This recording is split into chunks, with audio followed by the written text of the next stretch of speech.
Les rendements ont été bons en Normandie. Ils ont augmenté de 15% en blé, de 19% en orge, 8% en colza et 23% en protéagineux. Mais la production mondiale de blé a été importante et les prix sont orientés à la baisse. Compte tenu de l'orientation du marché, les prix payés aux producteurs devraient diminuer d'environ 14% par rapport à la récolte précédente. Dans le sillage du prix du blé, le prix de l'orge fourragère est orienté à la baisse. Après une année 2018 où il était comparable à celui du blé, un écart plus habituel s'est constitué.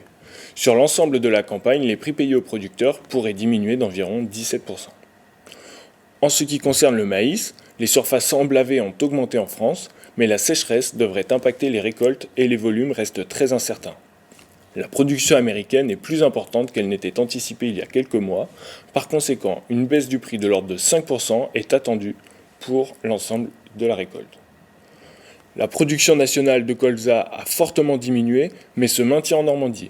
Au niveau mondial, les stocks de soja et de colza s'allègent.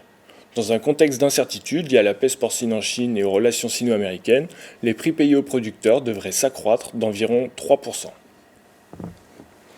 Selon nos estimations, ces productions végétales contribuent à une augmentation du revenu agricole normand de l'ordre de 15 millions d'euros par rapport à l'année 2018. À ce stade, les productions de lin, betterave et pommes de terre ne sont pas prises en compte dans notre bilan.